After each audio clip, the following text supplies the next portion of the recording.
Post-traumatic stress disorder, or PTSD, first appeared in the third edition of the Diagnostic and Statistical Manual of Mental Health Disorders in 1980.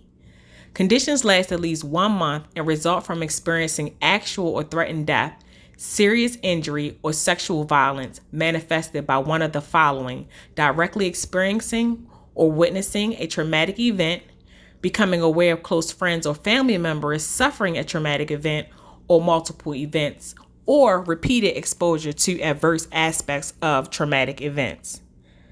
Intrusion symptoms of PTSD include the presence of at least one of the following after experiencing a traumatic event: recurring distressing memories of the event, frequent nightmares involving the traumatic event, flashbacks that may be accompanied by dissociative reaction as if the individual were reliving the traumatic event, intense reactive distress when in the presence of cues that serve as reminders of the traumatic events, severe psychological reactions upon exposure to cues resembling aspects of the traumatic events. Negative moods include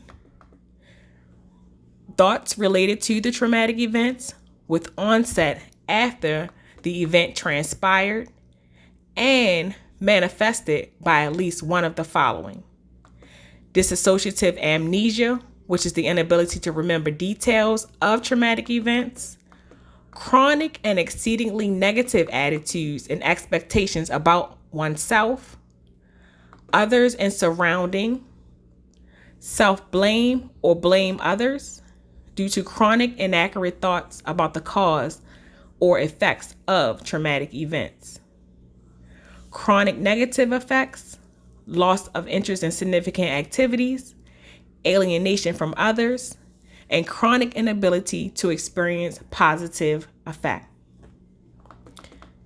Arousal symptoms of PTSD are significant changes in sensitivity to traumatic events, starting or worsening after the traumatic event, as indicated by at least two of the following: unprovoked irritability and temper tantrums, irresponsible self-destructive activities, hypervigilance, heightened startle reaction, difficulty in focusing and concentrating, or disrupting sleep patterns. The symptoms of PTSD may also be accompanied by dissociative symptoms such as dispersonalization and derealization. Manifestation of the condition may also have delayed expression when full diagnostic criteria are manifest until at least 6 months after the traumatic event. The National Institute of Mental Health indicates that signs and symptoms of PTSD are not the same for everyone. Trauma affects everyone differently. Support and prior history of trauma plays a factor in how individuals respond. Symptoms usually begin within 3 months of the traumatic incident. PTSD symptoms in children older than age 6 are more likely to show symptoms similar to adults. These symptoms include troubling remembering key features of the traumatic events, negative thoughts about oneself or the world, distorted feelings like guilt or blame, loss of interest in enjoyable activities.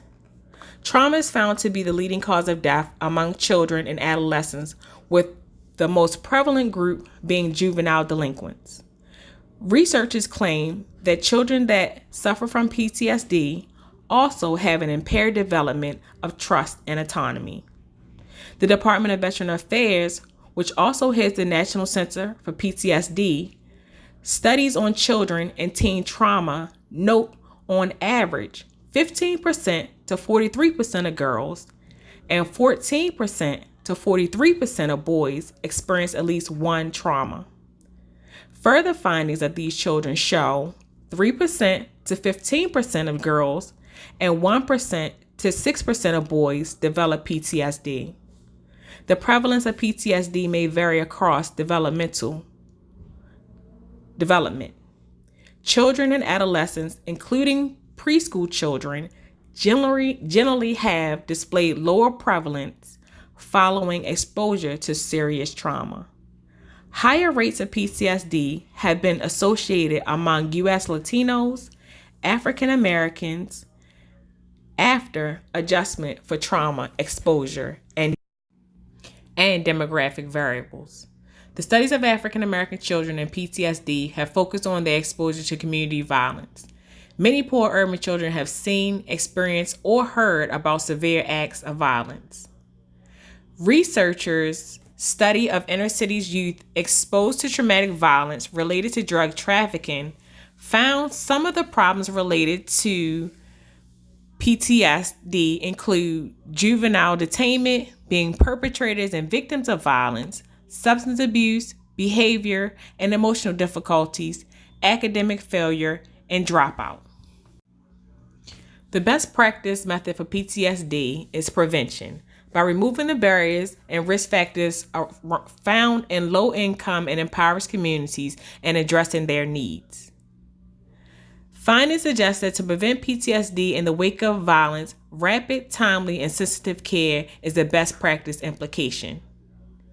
Intervention as a social worker include identifying healthy and unhealthy coping skills, developing a crisis plan prior to recurring situations, encouraging clients to utilize breathing, calming, relaxation, and soothing skills. When you experience or remember trauma, your body releases chemicals that trigger the flight, flee, or freeze reaction. Acknowledging or being conscious of your breathing helps signal your brain and body that you are safe and in the fight, flee, or freeze reaction. It is my goal as an urban social worker to assist children, youth, and families in their problem solving to return to a normal state of healthy living. This has been a presentation by Malika Joyner, School of Urban Social Work.